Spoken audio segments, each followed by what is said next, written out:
Namaskar and welcome all of you back to this webinar today.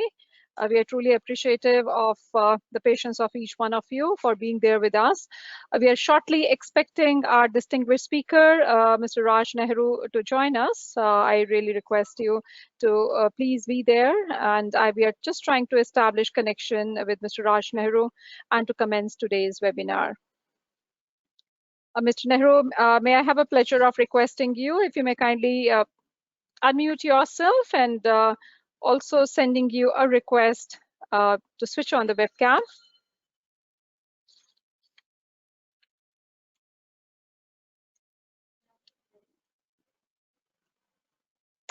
Namaskar and welcome.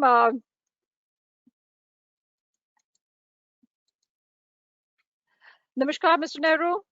Pleasure Namaskar for ji, us to welcome you. Namaskar, Namaskar. I'm sorry, we had pressurized you enough to rush from the meeting and to be there. Thank you so very much. Firstly, on behalf of DELNET, let me express our sincere gratitude to you for taking out time and also for joining hands with DELNET in organizing this webinar today. I have a pleasure on behalf of the entire attendees and on behalf of DELNET. We would like to express our sincere thanks to our very distinguished speaker, Shri Raj Nehru ji, the Honorable Vice Chancellor of Shri Vishwakarma Skill University, Haryana. It's a profound privilege for me to apprise you all of Shri Nehru, who has immensely been contributing to the national skill ecosystem for the past many years. He has been the founding vice chancellor and the youngest vice chancellor in the country who left his lucrative corporate career to serve the dream of transforming national skill ecosystem that is on the high priority in the state as well as in the country. He has been appointed as a vice chancellor of Shri Vishwakarma Skill University, Government of Haryana, which is the first skill university of India and also the 6th in the world. Shri Nehru has also been appointed by the government of Haryana as the director on board of Haryana State Electronics Development Corporation Limited. Also, Shri Nehru has been the University Grant Commission, appointed him as a member on Formation for Implementation Plan for National Education Policy. He has been nominated as a member of Advisory Committee Council of Policy Research Foundation for Life by National Executive Committee of the Foundation. He has been a former mission director, Haryana Skill Development Mission, and who holds a great experience in human capital management and has spent more than 2 decades in various roles and different organizations. Shri Nehru has been on the board and committees of a number of prestigious organizations, including AICT, University Grants Commission, MSDE, ILM University, Jammu Central University, NESCOM, Sector Skill Council, YMCA University of Science and Technology, and many more. He is also a member of the steering committee under Pradhan Mantri Kaushal Vikas Yojana, instituted by the Ministry of Skill Development and Entrepreneurship. He has also recently been appointed as a member secretary for Skilling and Education Task Group by Administrative Reforms Department, Government of Haryana. He has many recognitions to his credit. He has been a recipient of Innovative Leader Award, Brick of Change Award, and Neelkant Samman 2019. Has also received Hall of Fame Skills Leadership Award 2020. He has also been honored with the Most Inspiring Vice Chancellor Award by Golden AIM Conference and Awards for Excellence in Leadership Education.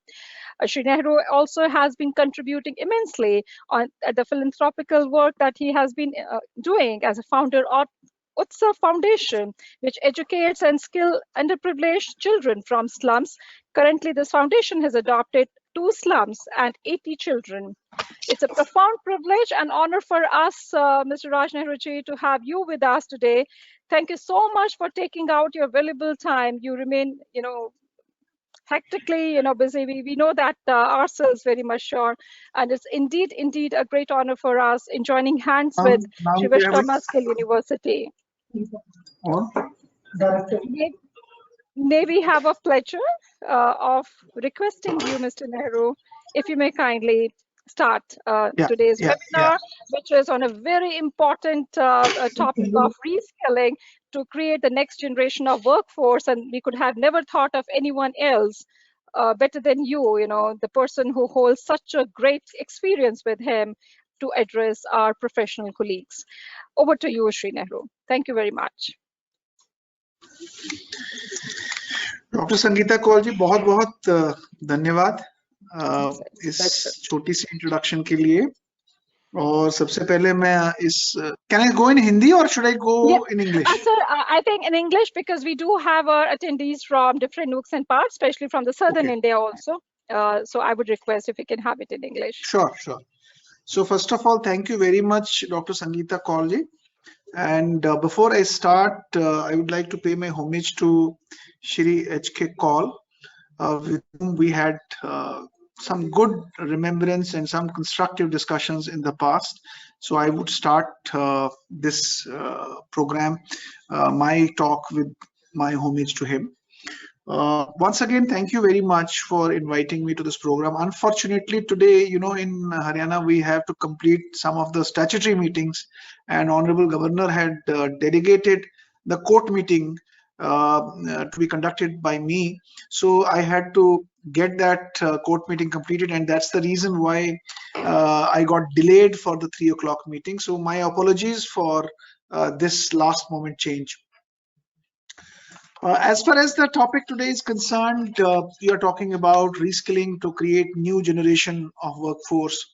So I would like to share with you, and most of you would be familiar with certain challenges that today the industry and the job market is experiencing. Many of the study reports that are available in front of us, they talk about the various challenges, and one of the biggest challenge that we find is that more than 60-65% of the university graduates are not employable. Now, when we look at this aspect that they are not employable, what does it mean? It means that the freshers, when they are supposed to go for their interviews for various job roles that the industry normally advertises, and when they assess the candidates, when they interview the candidates, they do not find most of the candidates who are coming for the interviews actually fit for the job that is existing in the industry. In fact, I will tell you, before joining Sri Vishwakarma Skill University, I was Director HR for Schneider, and before that I spent my 17-18 years with IBM. I was Director Leadership Development for IBM, and I remember even today that for hiring 12,000 resources, normally we used to hire 1,000 people every month, because the attrition was very high, around 5-6% attrition that we used to work on.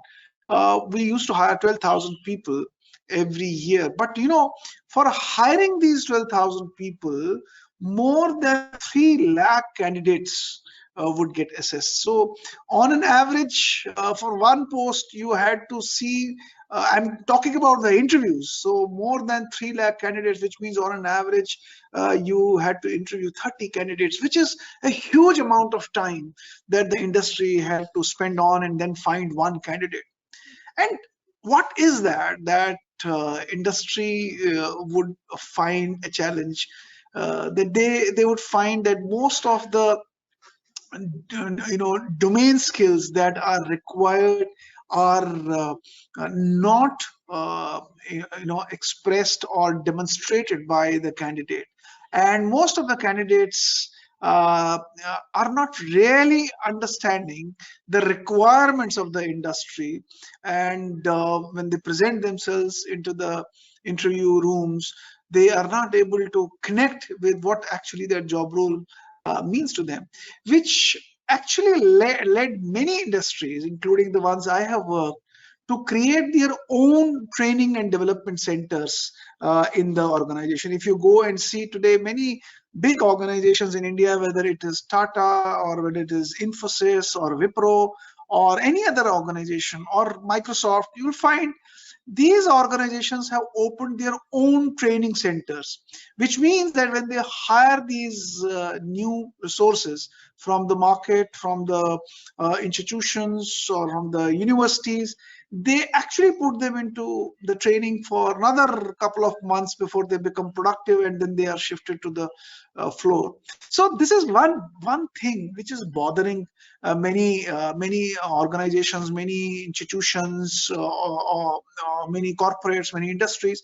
And because of this, the credibility of various educational institutions is not very high among the corporate world, among the industry world. So for them, for if you ask me, we are operating in three different worlds today. One is a world of educator, one is the world of educatee, and one is the world of employer. So these three E's are three different worlds. So educator is preparing students, is manufacturing students from the educational institutions, but the product is not, I should not use these words, but this is actually happening. The outcome of the educational institutions is not meeting the requirements of the employer, that the employer requires.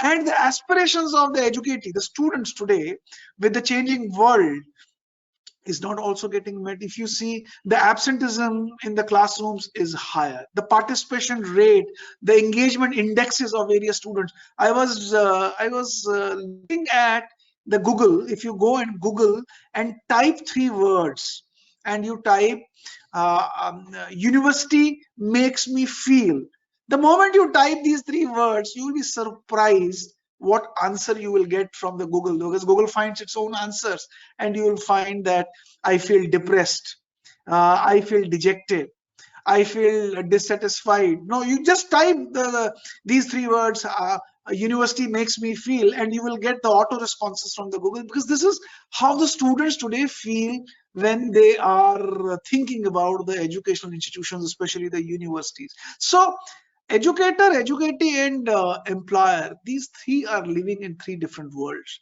A student today, an educatee today, is expecting certain certain experiences inside an educational campus, which student today is not getting, and student has to comply with what is being offered to him by the teaching community, by the educational institution to them. So they have no choice. And while as the education is becoming so liberated that today the students are given choice, they have choices, but most of the education institutions do not know how those choices have to be catered to the students. So this is one big challenge, and this is one big roadblock in creating the next generation workforce, because we need to understand that the speed and the velocity at which the industries are changing, the corporates are shaping up, the requirements, the need and is changing in the work at the workplace with the same speed and velocity.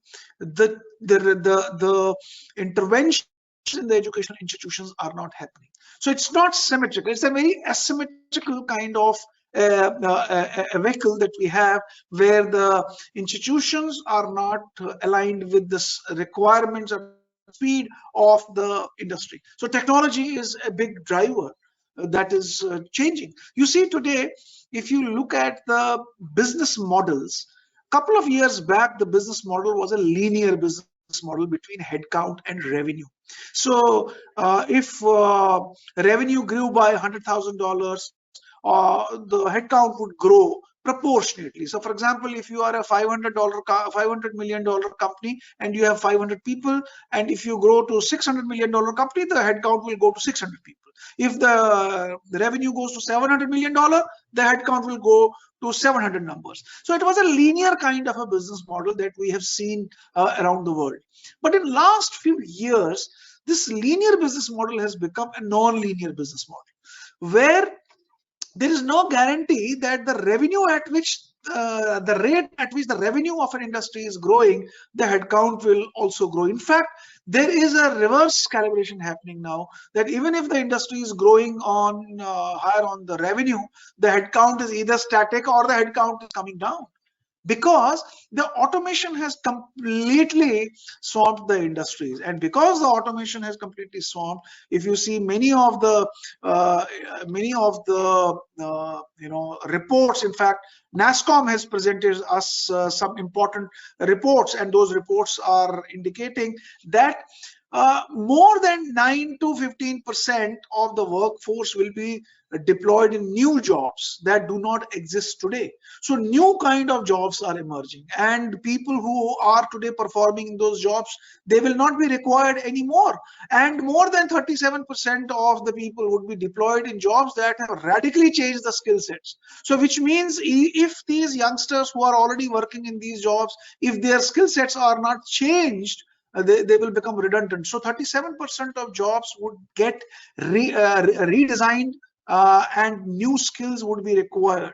And if we combine this 37 and this 15%, so almost 40-45% of jobs would require a complete disruption in the coming days. And more than 49% of companies are now implementing AI solution in their business, artificial intelligence solutions, and are more focused on productivity benefits, because linear business models moving to non-linear business models require industries to be more productive, which means higher the input and higher the output days are gone. So lower the input and higher the output is the mantra that today industries are expecting. So when you have an environment of this nature, it is giving birth to various technologies, whether it is autonomous robots, blockchain, or artificial intelligence, Internet of Things, cyber security, cloud computing, virtual reality, augmented reality, and many more, and including big data. So all these technologies are reshaping what the business jobs would be requiring. And if you look at some of the top skills which were existing couple of years back, has completely replaced the skills that are required in 2020. If you look at the World Economic Forum report for 2020, the future of job reports that they have published, it has actually highlighted the top 10 skills that would be in high demand. And the top 5 skills that they are talking about is that they need people to have the skills of solving complex problems. It is one of the topmost skill required by the industries from the candidates that they are wanting to hire. The another important skill is the critical thinking. Now, third is the creativity. The fourth is people management, coordination with others, and emotional intelligence and decision making. Now, imagine if these are the top skills in 2020 and going ahead as we move forward, required by the industry. How is this skill set getting curated into the curriculum that today institutions are offering, whether it's a humanities subject, whether it's a engineering subject, whether it's a management subject, whether it is subject of any other area? How are educational institutions introducing and curating the development of complex business solving problems, critical thinking skills in the...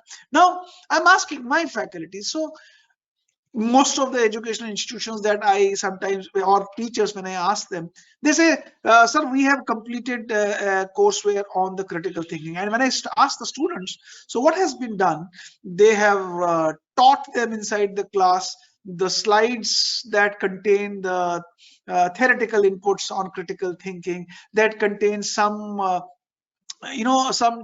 some couple of slides and some couple of inputs that a teacher wants to share with the students. And it's more based on memorization, because a student has to tomorrow pass the subject on critical thinking or complex problem solving. And this is how the critical thinking is being addressed. Now, when you look at these aspects, how do you develop critical thinking? How do you develop creativity? It can't be it can't be inculcated among students by teaching them. You can't teach critical thinking. You can't teach creativity. You can't teach complex business problem solving. You can't teach emotional intelligence. So there is a need to relook at the pedagogical interventions that faculties or the teachers or the institutions or the academic teams are today adhering to. So what kind of opportunities or challenges in the curriculum have been introduced that will force a student to think critically, that will bring in different levels of challenges where a student will have to critically examine certain information, certain data, certain facts, and then the students are forced to think, and students are forced to make certain decisions, whether right or wrong, but they have the opportunity provided inside and outside the classroom by virtue of the design that has been created and curated by the faculty in the curriculum, and the students are exposed to that. Now, until and unless such opportunities are provided, now today many institutions use many ways, like for example, some are using augmented reality, some are using virtual reality, some are using simulation techniques, some are using gaming, some are using caselet methods. So unless there are adequate techniques used in the class and teachers are implementing them in the class with a purpose that there is a specific outcome that has to be achieved, not the target of completing the lecture, but the target of raising the proficiency level of an individual from knowing to doing in certain areas. Unless that kind of mindset and attitude is adopted by the teaching community today, it's very difficult to really make our students proficient in demonstrating the complex problem solving, in demonstrating the critical thinking and creativity, because organizations expect students to demonstrate when they come inside the organization. For example, I tell you, there's a subject like communication. Now, communication, I have seen most of the teachers teaching inside the class communication, and they will put all the theories, they will get the books, they will ask students to read it, and then they say we have completed the communication subject. But when the student is going inside the organization, the challenges of communication are far different than what have been taught in the book. So how many times a teacher really goes and understands the communication challenges inside an organization, inside an enterprise, inside a corporate or inside an industry, and understand the various dynamics is involved into that, and then bakes those challenges in the methods of his teaching, in the methods or the tools that a teacher is using inside the class, so that students are exposed to that environment in a simulative method.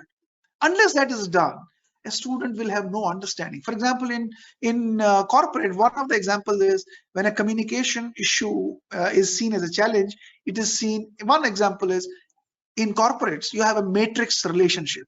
In matrix relationship, one person may not report to only one person. One person may be reporting to multiple people to complete a project.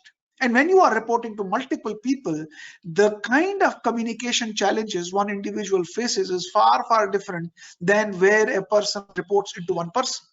Now, when it comes to people management, you may be managing some people who may be directly reporting to you, but you may be also managing people who may not be directly reporting to you, who may be reporting to different verticals. And when you have to get work done from those people who are not reporting to you, how do you manage people? You have to manage people understanding the challenges people actually experience, their emotional challenges, their physical, mental, their social challenges, their organizational challenges. So as a manager, when you are operating in an environment of an industry or an office, how do you manage people? Because if you are not a good people manager, you will not be able to achieve the productivity targets, standards, or the KRAs that has been defined for you and for your team and for your organization. So it becomes fundamentally very important for the individuals to see how these skill sets can be addressed. So one thing is that the institutions have to relook at how organizations are changing, what kind of challenges organizations are facing, what kind of dynamics, what kind of technology, what kind of job roles are getting created, redefined, redesigned. And in those job roles, what kind of requirements are emerging that institutions, educational institutions have to understand through consultative methods with the industry, and then baking that into the syllabus and curriculum. And then what kind of teaching methodologies, because our youngsters are also now considered to be the millennials, generation Z, generation Y, generation X, or generation Z.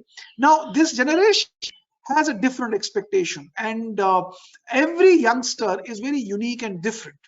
So the teaching methodologies have to be very inclusive. Some people may like one approach, another student may like another approach, another student may like another approach. So how does the institutionals, teaching, academic resources address the inclusive teaching pedagogy? Now that is another area of challenge, because we think one brush will paint all the canvas, which is not right thing to do, because you may address the requirements of few students, you may be getting ignoring other students who have a different expectation. So understanding the student expectation as well, and understanding the learning styles of the new millennials is also very important if you have to really make a success in skilling and reskilling of the students. So that's another area. In fact, the libraries of today have to redefine themselves. I think that those days are gone when you expected to, bombard your library with hundreds and thousands of books and then expect students to come and spend time in library. I think those days are gone. I think the digital world has completely transformed the idea of library. Today the books should be available on the click of the button, and they should be available digitally to students. Why should a student need to come to library for only getting a book? I don't see that going to be a reason for having a library. Libraries for the purpose of having books should be all mobile, and the coming days the student should have digital access to any book, to every book that they would like to read. So librarians of today have to really understand the new technologies and how these technologies can address the emerging requirements and the changing requirements of the time. In fact, with the advent of augmented reality, virtual reality, and the bringing in of gamified approaches to teaching and learning, in fact, libraries have to become consultants to academicians. They have to actually bring in the Western practices that can be offered to the academic world, which they may not be aware of. And those tools and techniques can add value to what today the teaching faculty and community wants to do, deliver, and achieve. While the physical libraries may still continue, the physical libraries have also got reformed. If you see around the world, the new technologies that are being introduced in the libraries are far different. Now the students who go inside the library do not need to spend a huge amount of time in finding books in racks or in almirahs. So I think everything is on the fingertips. So the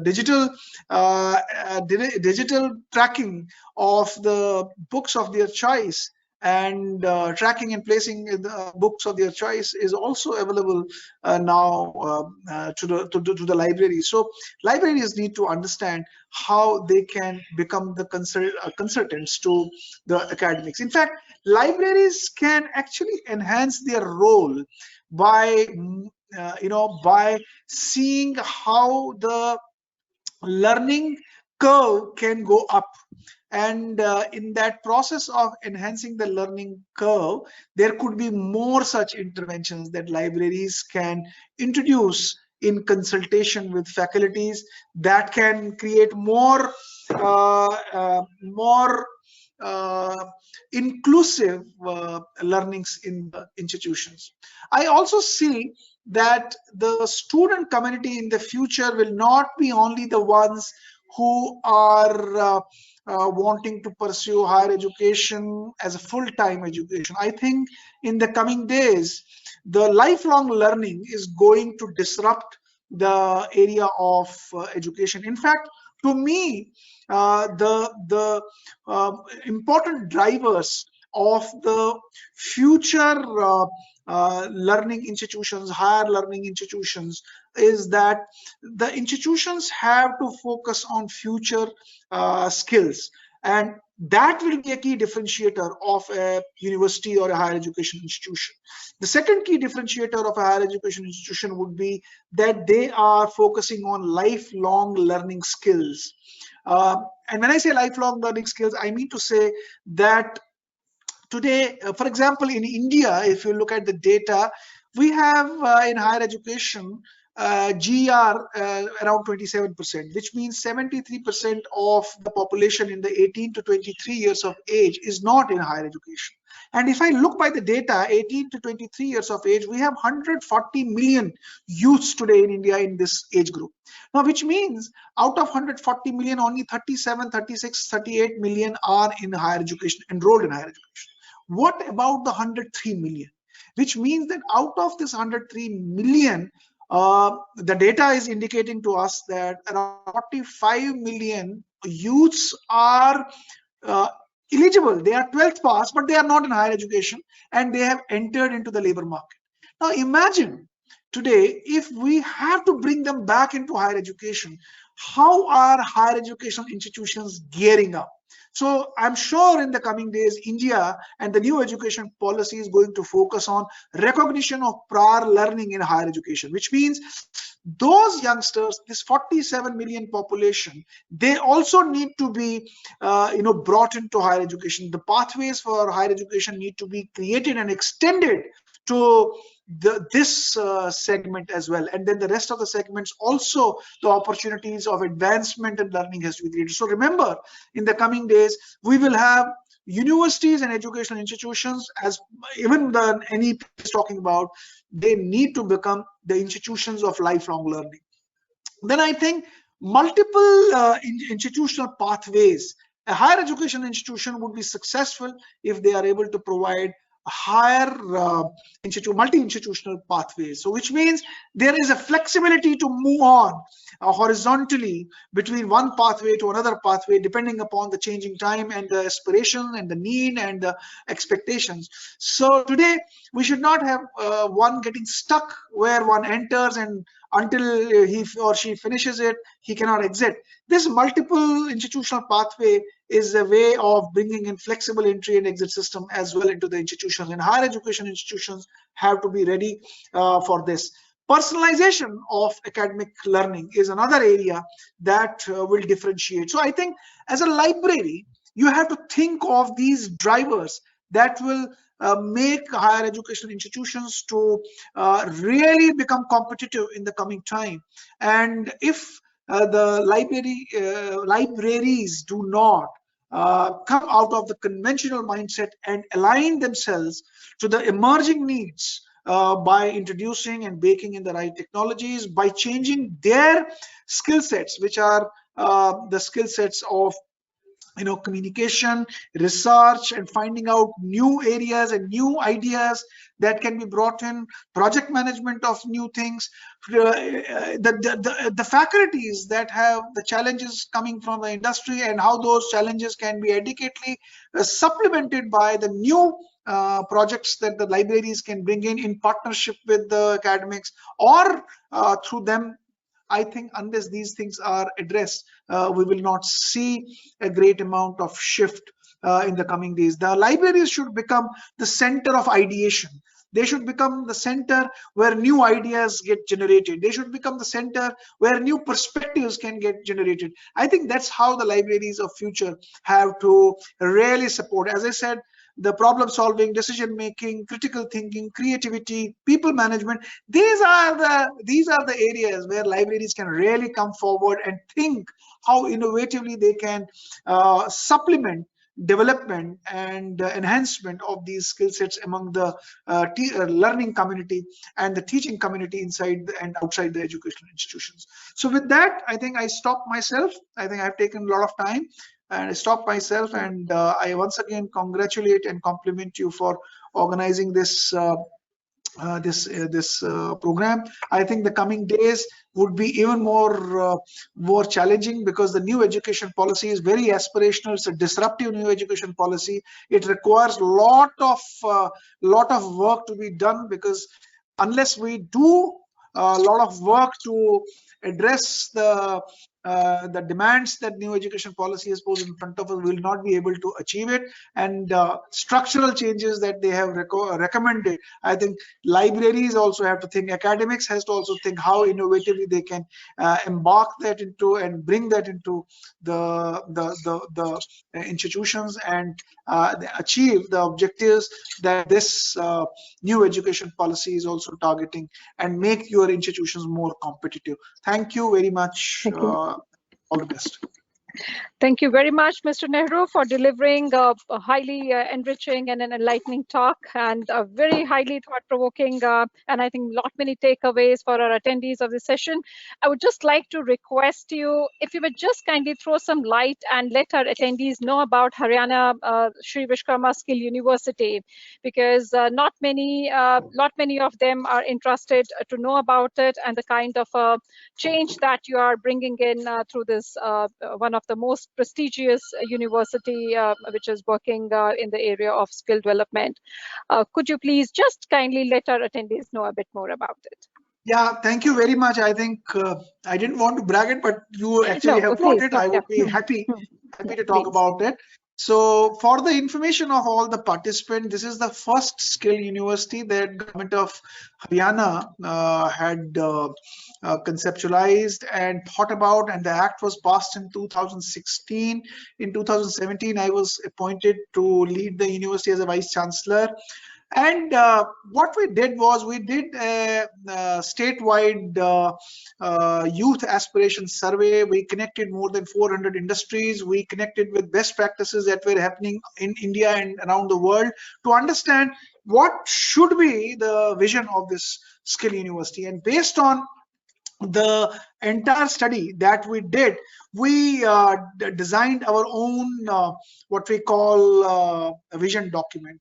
And the focus of this vision document is to become one of the most aspiring universities that addresses the requirements of the industry and the job market, and also makes youngsters ready for self-employment and become competent for livelihood. So what we have done is that all the programs that we run, right from the certification program to the PhD, all programs are part of the National Skill Qualification Framework. So every program has a specific outcome in the form of a job role that a program should actually prepare a youngster. So for example, if someone is joining for a graduate program in this university, the program is offered into a flexible entry and exit. So every student has an opportunity of exiting after 1 year with a diploma or advanced diploma in second year or degree in third year. But each of the year diploma is mapped with the nearest job role in industry. That's number one. The second thing is every program that we run in industry has an industry partner. So we work with industry closely, and based on the MOUs we have signed, we run a program inside the industry. So the MOUs are designed in such a way where alternate semesters of the students are on the job training. So for example, if we run a 3-year degree program, the 3 semesters would be alternate semesters would be in the classroom, and the 3 alternate semesters would be on the shop floor or inside some department working. So which means we are integrating work and the concepts together, and by the time a student completes his 1 year, 2 year or 3 years, a student has completely become job ready, because the theories are converted into applied model by experiencing the theory on the shop floor. The third important thing that is a differentiator in the university is that each program is an earn and learn program. So for the alternate semester, students work on the shop floor. We have tied up with the companies to pay the stipend to the students. So students are apprentices during that period, and they get 8 to 10,000 rupees per month during that period. So on an average, a student earns more than 1.5 to 2 lakh rupees during the 3-year degree program, and they only pay some 30 to 40,000. So it becomes an earn and learn, and majority of our students come from far-flung areas, rural belts, who do not have financial strength to pay the fee. So this is a university we have made for people who cannot afford higher education, but then they enter into a skill education which makes them completely ready for the jobs. The fourth important thing is that as we enter into the campus, the curriculum design is such a way where one man, one machine formula has been adopted, and one man, one machine plus higher number of hours on those machines. The intent is, by the time a student completes his degree or diploma or any certification, the hands-on work in the labs and workshops is far, far higher. So the ratios we maintain between the workshop, the credits that we have 12 plus 6 plus 12 credits in one semester. So 6 credits are for workshop and labs, and 12 credits are for apprenticeship and on-the-job training, and 12 credits are for the classroom. Besides this, our focus is on equipping and teaching skills.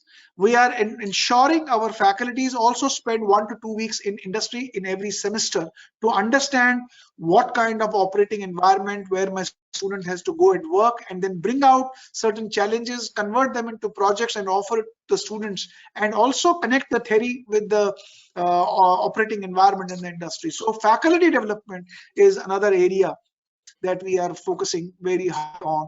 We have also made, with the help of our own library, digital library, which has brought in millions of books together, millions of learning resources together, and this digital library has also become a game-changing thing where students today have the access remotely on it. So net, we are working on faculty development, institutional capability development, engaging industry partners, and making students ready for the jobs of different job roles. So that's how we are getting seen and differentiated in different ways from normal general and technical universities. Now this year we have also started skill-based PhDs, and students who will get selected here in this university for PhD, they will have to bring an industry problem. They will have to, besides having an academic guide, they will also have an industry mentor, and problems have to be live problems focusing on quality, cost, growth, delivery, productivity of the industry.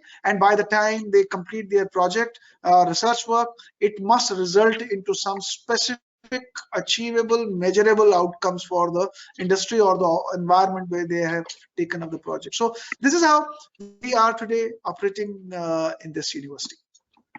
Thank you very much, Mr. Nehru, with your dynamic vision. Definitely the university is going to gain, strength and will grow further. Just wanted a quick thing, one of the attendee is wanting to know whether you offer a part-time courses also in skill development for the students, or is it all entirely the full-time they have to be there in the campus? So as far as the programs that we are offering, almost all the programs are regular programs where one semester is in industry, one semester is in classroom. But this year we have announced a policy which has been now given to government, and now a pilot has been started. We call it recognition of prior learning in higher education. So we are the policy has been approved, and the pilot testing is going on with the company called Jai Bharat Maruti. And by this policy, it will offer programs to working professionals, so they can continue their work and they can also enroll themselves into higher education. And the community college that we are going to start will offer the part-time education to such working professionals. So the amount of work experience they have, that will be assessed, evaluated and creditized, and they will not have to repeat those credits again. Only the balance of the credits will be what they will have to complete through the part-time community colleges. Okay, perfect. Thank you very much, Mr. Nehru. With your permission, can we just take one or two questions, because we have attendees who may like to make the best use of your availability today. If the time permits, Sure, can we just take one or two questions? Please. We are making the floor open for questions. If anyone wants to ask any question, please raise your digital hand so that we can give you an audio control and you can ask to our distinguished speaker your question. Please raise your digital hand if you want to ask any question, and we shall be glad to get you connected with our speaker. I think there were one or two people who have been wanting to. We'll just see. Yes, we're trying to get the connection established with Mr. Manoj Kumar Tiwari. Mr. Manoj, I have unmuted you. Request you to kindly unmute yourself, and you may kindly ask your question to Mr. Nehru. Mr. Manoj Kumar Tiwari, could you please unmute yourself? On the right-hand side, I have sent you the unmute request. Please unmute yourself and you can ask the question. I think he's having a difficulty in getting connected. Let me just go to our next attendee who may like to. We have Mr. Narendra Tekre who is interested to ask a question. Mr. Narendra Tekre. Mr. Narendra, could you please unmute yourself and you can ask your question? Mr. Narendra. Mr. Narendra, could you please unmute yourself? You need to click to an icon which appears on the right-hand side of your screen to unmute. This is also a new skill set the attendees needs to. We have Mr. Nitin Pal. Couple of hands I could see now. Mr. Nitin Pal, please unmute yourself and you can ask your question. Mr. Nitin Pal. Yes, you are connected, Mr. Nitin. You may ask the question to Mr. Nehru. Yes, ma'am. Hello? Please. Yes. Hello, yes, Nitin. We are able to hear you. Yeah. Go ahead. Yes, sir. No question. No question. Okay. Thanks, Nitin. Mr. Parthasarthi Sahu is there. Let's hope he wants to ask a question. Mr. Parthasarthi Sahu, I have unmuted you. Request you to unmute yourself and you can ask the question. Mr. Parthasarthi Sahu. I'm sorry, we are taking your time, Mr. Nehru. No problems. Take your time. Pratima Bhargava is there who may like to ask a question. Pratima Bhargava. Pratima, I have unmuted you and request you to unmute yourself. Pratima Bhargava. Pratima, could you please unmute yourself and ask the question? It seems our attendees are not able to unmute themselves. Satna Chauhan. Satna, this is my attempt to get connected with you. Satna Chauhan. Satna, yes, Satna, we are connected. Yes, good afternoon. Good afternoon, sir. Sir, good afternoon, Satna. AICT Library. I am working in AICT Library, All India Council for Technical Education. Our library is in-house library. How we can promote our services in our office, because it is an in-house library, so no more staff or the user came in our library. So how we can enhance our services so that we can provide better services to our user, so that they can approach to the library?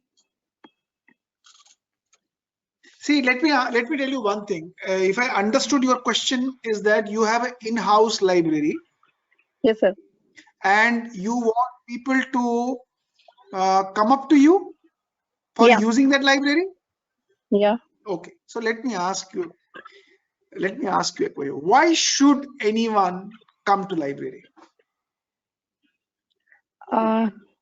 If you recall, I don't know when did you finish your 10th or 12th or graduation. I remember when I did my 10th, 12th and graduation, during those days, if I don't go to library, I had to buy the book and there was no other option, or I had to loan a book from my friend or someone.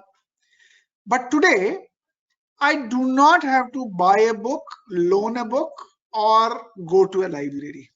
Why should I go to a library? In my last 5-7 years, in fact, I used to go to MDI library because that was my nearest library in Gurgaon. I used to go there, and because I had connections with the MDI, I used to go and study there. But in last couple of years, I have stopped going to library. You know why? Because whatever I need, it is available today to me through the digital library or through the digital methods. I can buy a book online.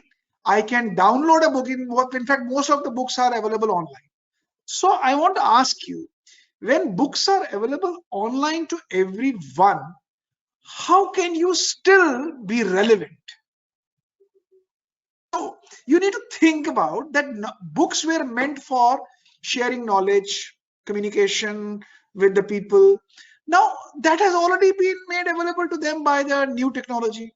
Now, if the technology has already done that part, what part you can play? How can you make still libraries exciting? Now that's where most of the libraries they organize, say for example, book reviews. They organize some competition on some book reviews. They will put up some very important books which they know that people love to read, and some important topics of the time, and then they organize some small group discussions, brainstorming. Some paper has to be published, or some researcher is doing something. They ask him to organize a brainstorming in the library, and they create some kind of attractiveness in their library by offering differentiated opportunities which the conventional library was never thinking of. So my suggestion to you is, I will not tell you what you should do. I am only telling you to think one thing. The role of library in getting the student inside the class has completely wiped out. No more student would want to go to library for just getting a book. It is now available on a click of button. Now, as a librarian, if you still want to re-establish and rekindle your existence, you have to move up. जिसको हम बोलते हैं ना, marketing और sales में हम बोलते हैं customer satisfaction. Customer satisfaction was that customer wants a book, I have given the book. But there is another level that's called customer delight. You should think that what even the customer has not asked, what can be done by a library that even the customer did not, even the reader did not expect that I will do that. So think about those things. You will get so many ideas. Some ideas would be very cheap, no cost, and very easy. But the problem is many people do not want to take initiative. So as a librarian, you need to take initiative. You need to research for some small, very innovative ideas. Some ideas require investments in terms of technology. Some ideas require inviting some good speakers to the institutions and organize some such events, seminars, and something with the academic department. Even in AICT, you can talk to some important people and ask them, do you want to have some knowledge management event in your specific area? That you can think of. Thank you very much, Mr. Nehru. I could see many of our attendees. You're inspiring everyone to get connected. Savita, I have unmuted you, requesting you to unmute yourself and ask quickly your question to Mr. Nehru. Savita Pradhan, could you please unmute yourself and ask the question quickly to our distinguished speaker?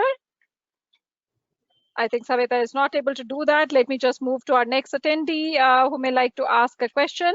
Sagar Paul is there, who is interested to ask a question. Sagar, you are connected. Can I request you to ask your question? Mr. Sagar Paul? Sagar, you are connected right now. Could you please speak?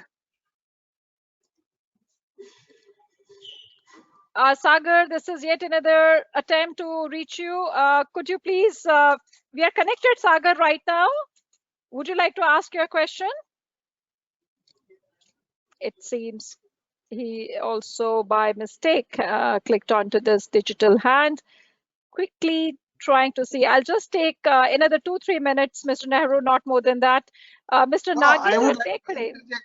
No, Sangeeta, I would like to interject. You know, this is also, if the technology is a problem, that's fine. But otherwise, a library person needs to develop a skill of asking questions. Questions, yes, Asking question to its stakeholders that what do you want? What has changed? What is the challenge? What are the opportunities where library can support? Unless libraries do not raise relevant question, I'm telling you, the way we have seen the challenges the telegraph has faced, you know, eventually telegraph is gone. The postal services are reinventing themselves. The radio was one time completely gone. They are reinventing themselves. Libraries have to reinvent themselves. If they do not do that, they will face challenge. Very rightly said. This is one of the things which we always encounter, that they don't want to ask much questions, and this curiosity and other things, critical thinking that you have deliberated upon. I think the library professionals needs to do a lot in that. Mr. Nagendra, it seems, is again wanting to ask that question. Mr. Nagendra, we have unmuted you. Please unmute yourself and ask your question. No. I'll just take a minute more and we'll just approach one more attendee before we close the session. We have Professor Lakshmi Rao, the former president of Indian. Professor Lakshmi Rao ji, I have unmuted you. Could you please, we have already connected, Professor Rao. Would you like to ask your question? Yeah. Hello, Professor. Good evening. It's nice that you have a new topic which is not known to many people. Now, everywhere we learn skills as an additional subject or additional topic to undergo training along with the main courses, main programs like BA, BCom, BSc. But you have a PhD. For example, if somebody is learning, let's say, stitching or knitting or something on a cloud computing, what they will do in PhD? Because okay, I understand 1 year, 2 years, 3 years. I understand they undergo training, they become masters. And ultimately, what they do PhD? But that's the first question. Second question is, when they go for the seek the jobs, do they have to seek the job only on the basis of the training they had, or because you know for everywhere they say we want a postgraduate in or we want a graduate. Like for example, if somebody is applying for civil services, they need a graduate certificate. Are these certificates valid? Okay, that's a very good question. So I'll take the second question first and then I'll answer you the first question. So as far as the vocational qualifications are concerned, this university is offering flexible entry exit qualifications for DVOC, BVOC, MVOC, which means diploma in vocation, bachelor in vocation and master's in vocation. The bachelor in vocation and master in vocation is a qualification approved by University Grants Commission, and bachelor of vocation and masters of vocation are equivalent to graduate and postgraduate degrees. The way we offer these courses is that they're offered in a flexible mode. So you have to earn credits that have been designed as a part of the program scheme and approved by the Board of Studies and Skill Council and of the institution. And if you have completed those credits, you will be awarded accordingly, whether a diploma in first year or the advanced diploma in second year or a BVOC in the final year. So that's the one thing. And each of these programs, when we discuss with the industries, for example, we have a BVOC in retail sales or BBA in retail sales or BVOC in mechanical manufacturing or BVOC in mechatronics. So we have the industry partner. With industry partner, we have identified various job roles in the domain of retail sales or in the domain of mechatronics or in the domain of tool and die engineering. So different job roles would be then classified for year 1, year 2, year 3. It may be an operator level in year 1 and an inspector level in year 2 and a supervisor level in year 3. And based on the requirements of the job role, the curriculum and syllabus for each year is getting developed, and the relevant qualification packs and national occupational standards are getting introduced in the curriculum. So this is how the courses become, and these courses are compliant to the UGC requirements, and all the courses that we today offer in graduate and postgraduate level are approved by UGC also. As far as the PhD is concerned, so when we say PhD in skill, it's not that a plumber will come up and apply for a PhD. For the requirements to get admission in PhD, the UGC guidelines are adhered to. So master's level qualification the student has to complete, and then it can also include the MVOC, Master in Vocation, which was not earlier, but our university is offering that as well for getting admission in PhD. So the qualification wise, a plumber might have gone and moved up from the certification program, because it may not happen now, it may happen in future, because we are offering QP based education. So when the qualification, someone has learned a plumbing job, and with the advent of time someone completes BVOC and also later MVOC in plumbing, can also go for a PhD in the relevant area. So a plumber can do a PhD, but then the process is well defined. It's not simply a plumber going for a PhD. But in our university, we also have an honorary COSA, which we are offering now at different levels. So PhD honorary COSA, we already have last year given to 2 industry executives after getting the due approvals of Skill Council, Executive Council, and the Honorable Chancellor, who is the Governor of the Haryana. 2 industry executives, one from Jai Bharat Maruti's head, another from Concentrix head. Both of them were given honorary COSA PhD in 2 different domains. And this year, we are also going to have honorary COSA at MVOC level, honorary COSA at BVOC level, honorary COSA at DVOC level. So this university is going to address the challenges of the job market in a very, very different way, and addressing the enhancement of the outcome based learning in a differentiated manner. I hope I have addressed your 2 questions. Thank you very much, Mr. Nehru. And we would like to now, we'll just take 2 more questions, because I could still see many of our attendees have raised their hand, but we are trying to now get connected with Mr. Deepak Ghuge, who is from Jalgaon, from IAMR institution. And I'm requesting Deepak, yes, Deepak, you are connected. You may kindly ask a question to Mr. Nehru. Mr. Nehru, I am very happy to hear you, because you are speaking very enthusiastically. We are looking for a library professional, MHOC like another courses, because already the librarian have a PhD, masters in library science. Though you will be provide on your university the professional skill programs, like is it possible for working professionals?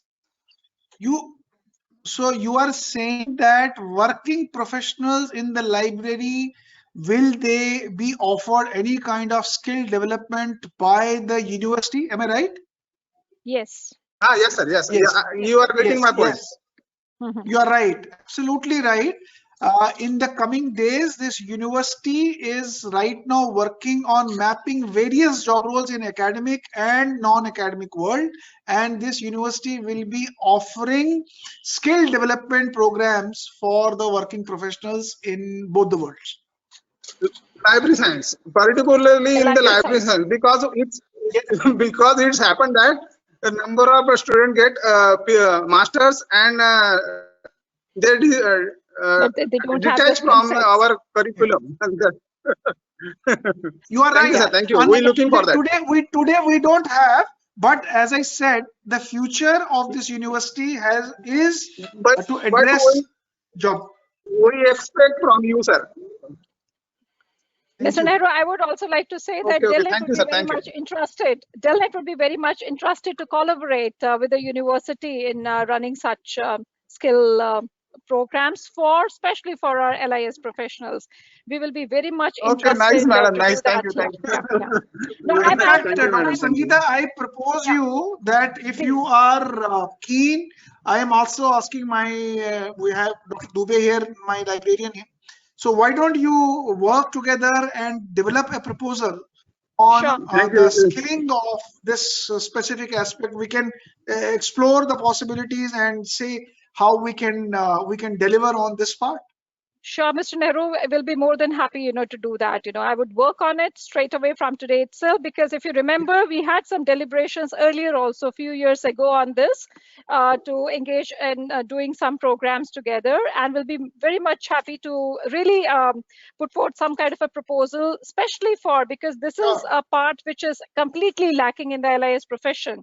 They don't have the skill sets, and as you have rightly pointed it out in your lecture today, that there is a gap, there is a wider gap between what is being taught in these institutions and when they come out, what are the expectations which we find that's entirely being missed out. So if we can address those gap areas through running these special programs, and if the university can think about, this would be the very first time that anyone may think about addressing those issues, and if this can happen through your dynamic vision, we would be really happy to collaborate with the university.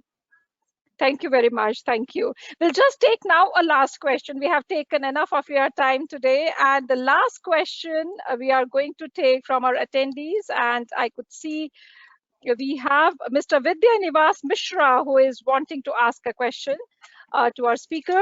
Mr. Mishra, could you please unmute yourself and you can ask the question?